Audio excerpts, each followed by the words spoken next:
नमस्कार दोस्तों, back to our channel friends. मैं आप सबका अपने चैनल स्टॉक्स फॉर लाइफ पे बहुत स्वागत करता हूं। Welcome to STFL family. Dear filmers, आज मैं एक ऐसे स्टॉक के बारे में डिस्कस करने वाला हूं जिसको लेके ब्रोकर्स काफ़ी बुलिश देखने को मिल रहे हैं और दोस्तों 10% 20% नहीं, इवन ब्रोकर्स के अकॉर्डिंग दोस्तों 100% के आसपास इधर पे अपसाइड है। गैस मैं इसको बहुत ही कम कवर करता हूँ बिकॉज इनके फंडामेंटल जिसके बारे में मैं डिस्कस करने वाला हूँ मुझे उतने समझ में नहीं आते। बट येस, ये बात दोस्तों मैं हम्बली एक्सेप्ट करता हूँ कि मार्केट में आप सारे स्टॉक्स को चेस नहीं कर सकते और सारे स्टॉक को पोर्टफोलियो में जगह दे नहीं सकते। कभी कभी ऐसा होता है कि फंडामेंटल्स अभी खराब हैं, वैल्यूएशंस अभी महंगे हैं, लेकिन आने वाले 5 ईयर्स में और 10 ईयर्स में अगर उनके अंदर अर्निंग पोटेंशियल हुआ तो गैस मार्केट उसको पहले से ही फैक्टर इन करने की कोशिश करता है। तो इसी बीच में गैस एक ऐसे ग्रुप हैं जो पिछले कुछ समय से काफ़ी कंट्रोवर्सी में थी, लेकिन अभी के टाइम की बात की जाए तो गैस उन्होंने इतिहास रच दिया है और इंडिया में एक बहुत बड़ा डील उन्होंने साइन किया है और जिसका इंपैक्ट इनके शेयर प्राइस में काफ़ी अच्छा हो सकता है। तो जी हाँ, अगर आप एक रिस्की ट्रेडर है, रिस्की इन्वेस्टर हैं, आप इसके बारे में सोच सकते हैं। ये कोई रिकमेंडेशन वाली वीडियो नहीं है, लेकिन जो न्यूज़ आती है उस न्यूज़ का इंपैक्ट समझाना अपने सब्सक्राइबर को मेरा फर्ज बनता है। तो जी हाँ, फटाफट न्यूज़ को डिस्कस करते हैं। उसके बाद हमें इधर पे क्या अपसाइड देखने की उम्मीद है उसको डिस्कस करेंगे और क्या सही में इधर पे निवेश करना चाहिए या फिर नहीं चाहिए वही मैं बताऊंगा। बहुत ही कुछ सीखने को मिलेगा। चैनल फर्स्ट टाइम होंगे सब्सक्राइब कर सकते हैं इस तरह क्वालिटी कंटेंट को सबसे पहले एक्सेस करने के लिए। Now without dealing any for time, let's begin. तो पता है कि जो गो ग्रीन का संकल्प है ये देश विदेश में काफ़ी पॉपुलर होता हुआ देखने को मिल रहा है। जी हाँ दोस्तों, अगर आपने पिछले कुछ समय से देखा होगा तो यूएस गवर्नमेंट की बात की जाए, यूके गवर्नमेंट की बात की जाए, यूरोपियन कंट्री की बात की जाए, इवन चाइना, इवन इंडिया भी गैस बहुत ही सामने हमें देखने को मिल रहा है, जहाँ पे कार्बन एमिशन को लेके बहुत सारी कंपनीज ने पहले स्टार्ट कर दी है। बिकॉज जिस हिसाब से रिसोर्सेज है गैस, चाहे वो कोल की बात की जाए, पेट्रोल की बात की जाए, आज नहीं तो कल वो ख़त्म होंगे ही। और वहाँ पे दोस्तों जो पावर है उसका कंजम्पशन जो है वो हाई ही रहने वाला है, जिसको लेके दोस्तों साइंटिस्ट एक विकल्प सोच रहे हैं जिसको हम लोग बोलते हैं रिन्यूएबल एनर्जी। और इसी की वजह से गैस क्लास 1 से लेकर PhD तक आपको रिन्यूएबल के बारे में बताया जाता है। इनके वेरियस प्रोजेक्ट आपको सिखाया जाता है, जहाँ पे एक बच्चे को पहले से ही समझ में आए कि इसका इंपॉर्टेंस क्या है। तो पूरे देश की और विदेश की गवर्नमेंट की वजह से गैस ये काफ़ी पॉपुलर हमें सेक्टर देखने को मिल रहा है, जहाँ पे विंड एनर्जी की बात की जाए, सोलर की बात की जाए, बायोमास की बात की जाए, हाइड्रो की बात की जाए, इन सबसे पावर निकालने का जो प्रोसेस है इसी को हम रिन्यूएबल एनर्जी बोलते हैं। और इसमें जो काम करते हुए कंपनी दिखाई पड़ती है उनका शेयर प्राइस में गैस काफ़ी रॉकेट की उड़ान देखने को मिल चुकी है।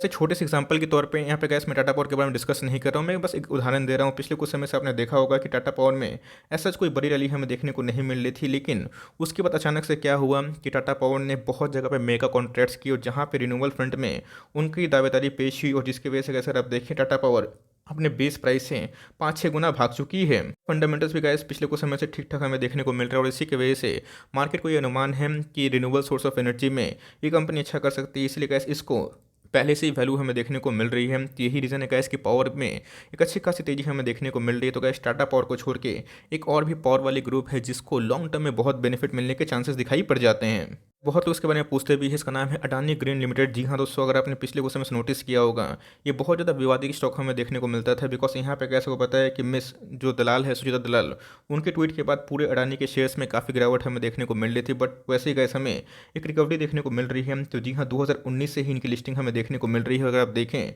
तो भाई इसने चौंकाने वाले पैसे बना के दी हैं, ऑलमोस्ट 5000% रिटर्न दोस्तों, बहुत ही कम टाइम में। एक बहुत बड़ी बात होती है, मतलब 1 लाख को 50 लाख से भी ज़्यादा महज 2 सालों में। तो भाई ऐसा क्या हो गया जहाँ पे अडानी के शेयर्स में इतनी हमें तेज़ी देखने को मिल रही है। अडानी ग्रुप दोस्तों अभी के टाइम में गवर्नमेंट से बहुत कनेक्टेड है, जिसका जो इम्पैक्ट है हमें अडानी के पूरे ग्रुप में बहुत ही पॉजिटिव देखने को मिल जाता है। बात की जाए रिलायंस ग्रुप की, टाटा ग्रुप की, उस हिसाब से गैस अडानी के हमें बहुत सारे शेयर्स हमें मार्केट में लिस्टेड होते हुए देखने को मिलते हैं। तो इसी बीच में गैस एक ऐतिहासिक डील है जो बहुत ही वैल्यूएबल डील इनके लिए हमें देखने को मिलती है। Adani green energy inks pact with SECI to supply 4667 megawatt renewable energy. तो गैस अगर आप देखें तो बहुत बड़ा पावर सप्लाई है जिसको इनके कॉन्ट्रैक्ट्स हमें देखने को मिल रहे हैं विद SECI।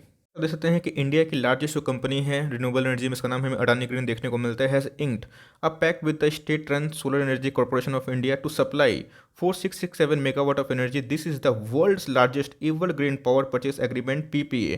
तो अब देख सकते हैं इसकी इंडिया की नहीं बल्कि पूरे विश्व की सबसे लार्जेस्ट डील हमें देखने को मिलती है। और इसी की वजह से गैस अडानी के शेयर प्राइस में हमें पिछले कुछ समय से बहुत ही उछाल देखने को मिल रहा है। तो जी हाँ दोस्तों, मैंने आपको समझाने की कोशिश की, सिखाने की कोशिश की कैसे इधर पे जो न्यूज़ है उसका इंपैक्ट हमें देखने को मिलता है। ऐसा नहीं है कि इन सब न्यूज़ की वजह से आपको ब्लाइंडली चेस करना है। बिकॉज कभी कभी मैंने क्या बताया कि फंडामेंटल्स उस अकॉर्डिंग नहीं होते हैं और प्राइस उसके अकॉर्डिंग काम नहीं करके बल्कि उसके उल्टा काम करते हुए देखने को मिलता है। क्यों? तो उनकी फ्यूचर प्रोडक्शन को लेकर। तो जी हाँ, इस डील से आने वाले कल में कैसे इनको बहुत बिजनेस मिलेगा और बहुत बिजनेस मिलेगा तो इनको बहुत ज़्यादा फायदा होने की उम्मीद भी है। वैसे अगर आप देखेंगे तो अडानी की शेयर प्राइस में आज के दिन हमें 5% के आसपास तेजी देखने को मिल रही थी, और इधर पे वेंचुरा सिक्योरिटीज़ की बात की जाए तो गैस वो 100% का अपसाइड देखते हैं, और गैस ये अपने आप में ही बहुत बड़ी बात होती है, बिकॉज कोई भी लाइक ब्रोकर्स अगर 100% के आसपास टारगेट देता है तो अपने आप में गैस बहुत ही लाइक देखने वाली बात हो जाती है। अगर आप देखें तो अभी का जो सीएमपी है 14-1500 के आसपास, और टारगेट प्राइस की बात की जाए तो हमें 28-10 के आसपास देखने को मिलती है, और इनकी जो कवरेज है वो 100% प्रेडिक्शन की तरफ देखने को मिली, जहाँ पे 100% के आसपास आने वाले नेक्स्ट 24 मंथ में ये उम्मीद करते हैं। तो जी हाँ दोस्तों, ऐसे बहुत सारे ब्रोकर्स हैं जो अडानी ग्रीन को लेके काफ़ी बुलिश हमें देखने को मिलते हैं, बिकॉज अडानी ग्रीन की बात की जाए तो इंडिया की one of the largest renewable में काम करने वाली कंपनी है, और इस मेगावाट जो इनको कॉन्ट्रैक्ट्स मिले हैं एससीसीआई की वजह से ये कैसे आने वाले 2030 तक एक बहुत बड़ा ब्रोकरिंग इफेक्ट देखने को मिल सकता है, जिसकी वजह से अडानी ग्रीन को लॉन्ग टर्म में बहुत बेनिफिट मिलने के चांसेस हैं।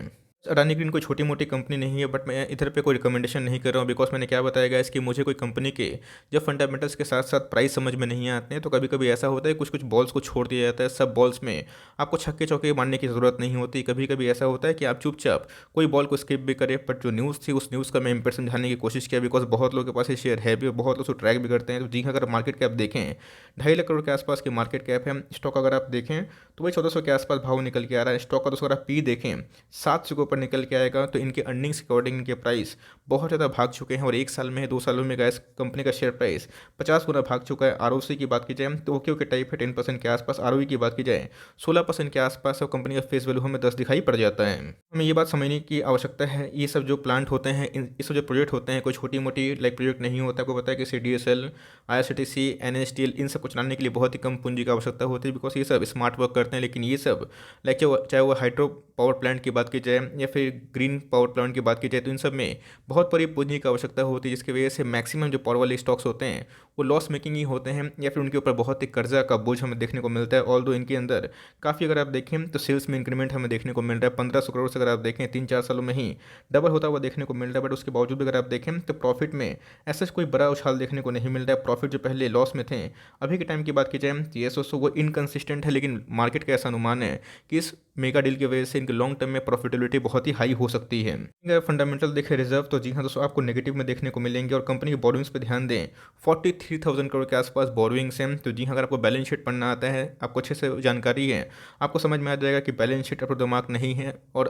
ऑफकोर्स ये काफ़ी रिस्की बेट है। लेकिन यस, मैंने क्या बताया कि कभी कभी फ्यूचर को देख के भी स्टॉक प्राइस काफ़ी एडजस्ट होता हुआ देखने को मिलता है। इसके पहले गैस भारतीय एयरटेल में कंटिन्यूसली फॉल था, और वो भी एक लॉस मेकिंग कंपनी थी। बट क्या हुआ, जैसे ही गैस ये पोजीशन आया कि उनके टैरिफ बढ़ रहे हैं और कंपनी अभी के टाइम में पॉजिटिव रिजल्ट पोस्ट कर सकती है, तो इसी की वजह से गैस हमें उसमें एक अंधाधुंध रैली देखने को मिली, और ये अपने ऑल टाइम हाई के ऊपर ट्रेड करता हुआ देखने को मिल रहा है। होल्डिंग के बारे में डिस्कस करें तो गैस प्रमोटर ने अपने स्टेक को लास्ट क्वार्टर से बढ़ाया है। 60% के आसपास प्रमोटर की होल्डिंग है। FIs की होल्डिंग की बात की जाए 17% के आसपास है, जो हमें कट होता हुआ देखने को मिल रहा है, बिकॉज जो ट्वीट को लेकर पूरा बवाल हुआ था पिछले कुछ क्वार्टर में, वहाँ पर गैस FIs ने थोड़ा स्टेक काटा है। DS की होल्डिंग की बात की जाए तो ना के बराबर है। पब्लिक की होल्डिंग की बात की जाए तो गैस 21% के आसपास निकल के आ जाती है। नो डाउट इसमें कि इसमें लॉन्ग टर्म में ऑफकोर्स इसमें ग्रोथ हमें निकल के आती है, बट उसमें मैंने क्या बताया कि कोई रिकमेंडेशन वीडियो नहीं है, न्यूज़ थी, चूँकि साझा करना मेरा एक फ़र्ज़ बनता है, बिकॉज आप लोगों को एकदम अनबायस्ड न्यूज़ ये मेरा काम भी है। तो मेरे हिसाब से gas company no doubt for long term futuristic है, बट इधर पे मुझे इनके फंडामेंटल समझ में नहीं आते हैं, तो मेरा इसमें निवेश भी नहीं है, और मेरा अभी तक गैस निवेश करने का कोई इंटेंशन भी नहीं है। इससे अच्छा गैस मुझे टाटा पावर के जो फंडामेंटल्स हैं वो समझ में आते हैं, और टाटा भी एक रिनाउंड ग्रुप है पास हैं। आप चाहे तो होल्ड एंड कंटिन्यू कर सकते हैं, मर्जी है आपकी। बट फ्रेश एंट्री की बात की जाए तो गैस बहुत सोच समझ के इसमें एंट्री करिएगा, बिकॉज ये कोई रिकमेंडेशन वीडियो नहीं है। ये बस एक लाइक बताने वाली न्यूज़ थी, जहाँ पे मैंने इसका इम्पैक्ट समझाया कैसे कोई न्यूज़ का जो इम्पैक्ट होता है लॉन्ग टर्म में पॉजिटिव होता है। तो जी हाँ, इसको आप चाहे तो इग्नोर भी कर सकते हैं। हर एक स्टॉक को पोर्टफोलियो में जगह दे नहीं सकते, लेकिन यस, अगर आप रिस्क ले सकते हैं तो अपनी स्टडी करके फर्दर अपने फाइनेंशियल एडवाइजर से डिस्कस करके यहाँ पे अपनी राय को कायम कर सकते हैं। बट मेरे हिसाब से गैस मैं इसको अभी के टाइम अवॉइड करूँगा, बिकॉज देखना बनता है कि लॉन्ग टर्म में कंपनी क्या काम कर सकती है, और कभी कभी जब न्यूज़ काफ़ी नेगेटिव आती है उसका इम्पैक्ट भी हमें ड्रास्टिकली बहुत ही नेगेटिव देखने को मिल सकता है। तो आई होप मेरा एफर्ट आपको अच्छा लगा होगा। वीडियो अच्छी लगी होगी तो एक लाइक कर दीजिएगा। चैनल फर्स्ट टाइम होंगे तो याद से सब्सक्राइब करना भूलिएगा। फर्दर कोई डाउट है उसको ड्रॉप कर सकते हैं, कुछ रिव्यू चाहिए उसका नाम भी ड्रॉप करना ना भूलिएगा। I would love to make a video on your demand. तो गाइस मिलते हैं जल्दी ही, तब तक के लिए bye. Thanks for listening friends, God bless you all.